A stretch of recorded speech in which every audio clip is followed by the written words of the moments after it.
Okay, folks, this is Mr. Jones. All right. So, say your check engine light comes on. Now what? You don't want to spend too much money on it, but you want that engine light off. The first thing you need to do is either um, purchase a computer, maybe a cheap computer that you can plug into what's called the DLC. It's called a check engine reader. It's able to read and erase. In most cases, you can't just erase it, but buy one of those. You can get those fairly cheap. You could do it that way. You can check it today. Just go into a store that stocks it. Go into Harbor Freight. Even Walmart's got one. It doesn't work very well, but you can get the code that you need. You need to see what the car is mad about when that check engine light comes on.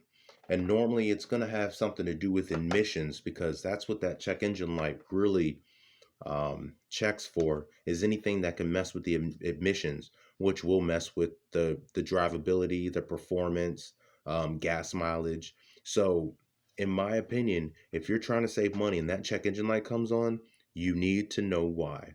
So, if you were to get a computer or go to someone who's got a computer, you could even go to Advanced Auto Parts or AutoZone. I'm not sure about O'Reilly's. Maybe they help you out too.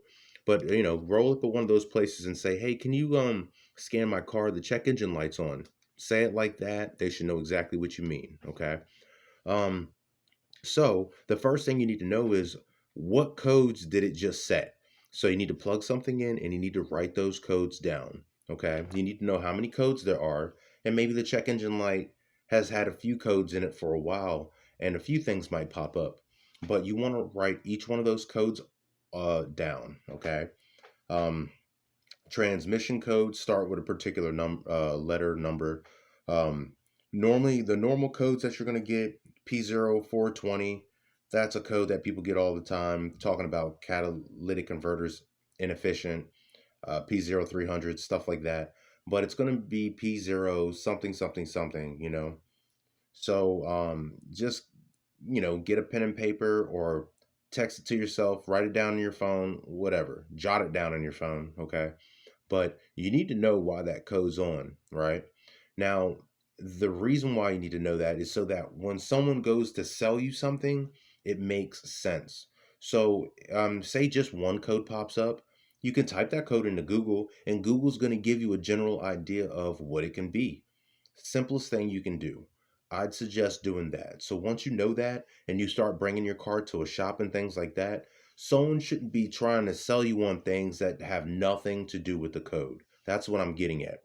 So if you're trying to save yourself some money, know what the code is before bringing it to somebody, or while someone's working on it, know what that code is. That's the first thing they should be doing. When you start touching a car and whatnot, and you don't look at the codes, that's not good because the codes can really save you time, and that's what it's all about. Your time is worth something. So if you've got customers lined up, you don't want to waste time doing things. So you're gonna figure, you're gonna check the code first. It's the most logical thing to do. Besides a visual inspection and making sure that nothing's out of line, that's obvious. Some people might start off with that part, but other than that, if you're taking your car in because the check engine light came on, it'd be wise for you to know why that came on and what the codes are set. And when I say set, that's the codes that popped up. You wrote them down. Boom. Now you're armed with knowledge. I think that's the best way I can put it, folks. Um, so, hey, appreciate you. Please, if you know somebody else who needs help with these videos, please send them to me and give me some likes and things like that. I'm just now starting to do social media type stuff, so I'm going to need all the help I can get. This is Mr. Jones. I'll catch you.